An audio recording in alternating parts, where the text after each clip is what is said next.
everybody, and welcome to my YouTube channel. I, of course, am just another heavy metal maniac, and today, well, first of all, before I get into anything, I do apologize. I am quite sick. I've been quite sick these past couple days, just with a pretty nasty cold, so I apologize if I don't sound super clear and stuff. I just am a bit sick. But nonetheless, I'm going to be filming a video today because, well, I'm going to be doing yet another album review. So today I'm going to be reviewing none other than the newest studio offering from Sodom, entitled The Arsonist.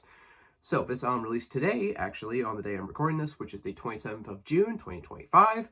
And this is the 17th studio album from this legendary German thrash metal act. Really, if you are any kind of thrash metal fan, worth your weight, these guys do not need any kind of introduction. They are part of the Teutonic Four for a reason. They are an absolutely legendary band with a very dedicated following, and it's not hard to see why, because they are just an insanely consistent, intense, aggressive, kick-ass thrash metal act.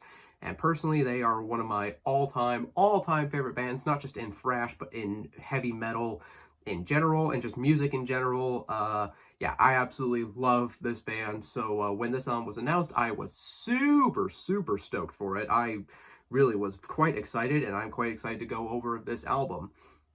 So to start off with the actual review part of this album now, I will say right off the bat that if you were a Sodom fan prior to this album's release, you're probably going to really enjoy this album, because say for, you know, that very kind of questionable period in the like mid to late 90s, Sodom for the most part are a very consistent band.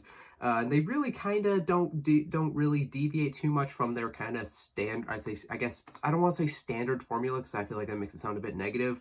But really, this is just kind of Sodom very much playing to their strengths. Like, they're very much just doing what they do, which is just writing kick-ass thrash metal.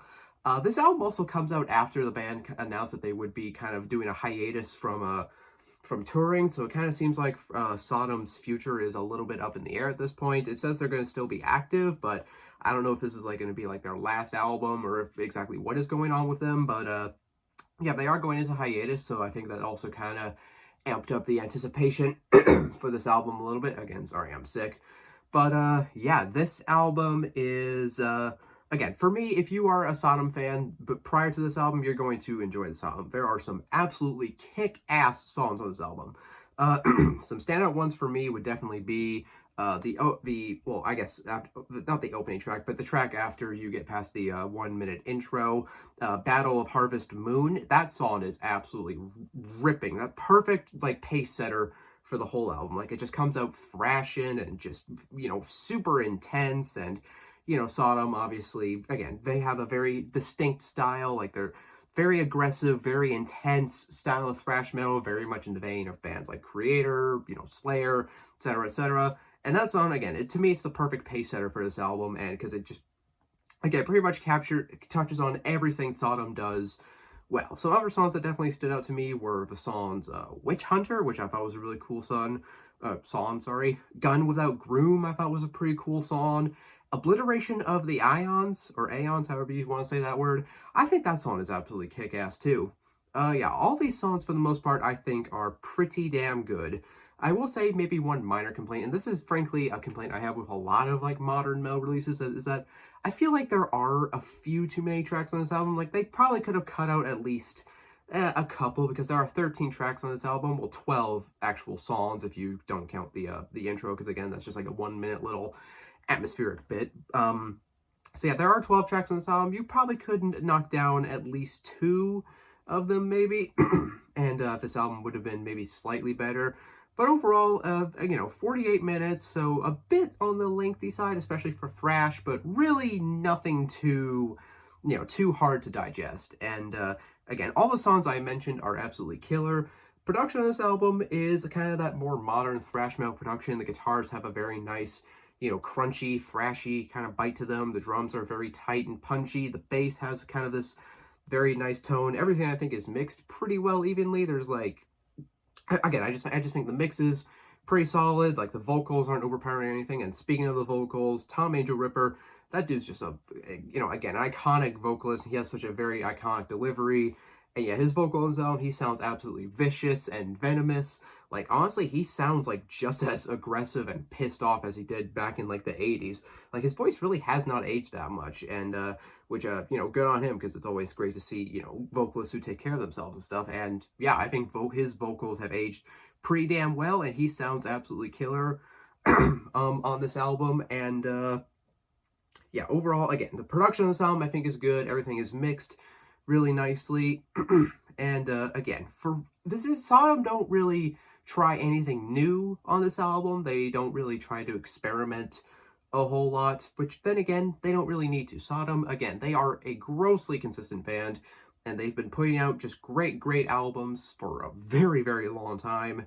And yeah, again, they don't really try anything new, but they don't have to. And frankly, this album, for what it is, for what it sets out to accomplish, which is just kind of bare bones, straightforward thrash metal with just, aggression and intensity, I think this album is very, very good.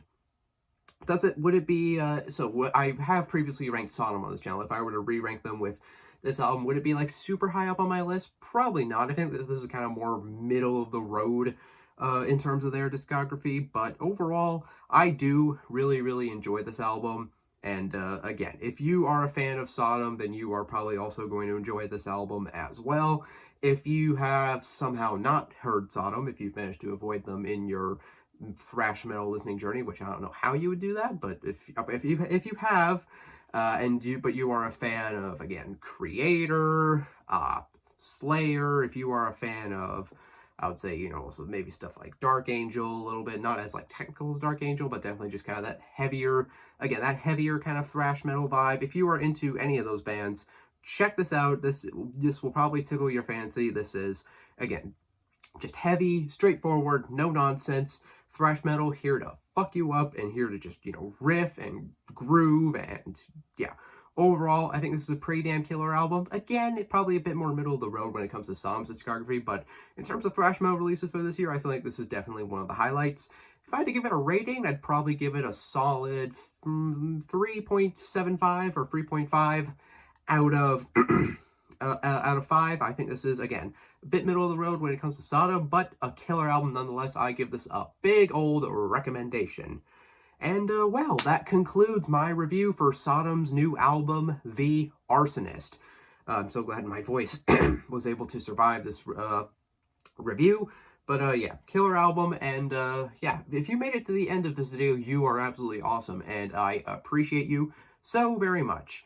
Follow me on Instagram. I post stuff on there sometimes. I post, when I pick up new albums, cat pictures, and other stuff like that. I also have a new Instagram account called Morbid Tales, which is all about aviation and maritime disasters. So if any of that interests you, please go give that account a follow for some interesting discussions about, again, airplane crashes and shipwrecks.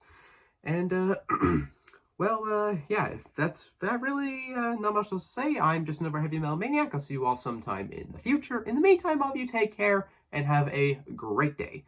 So long.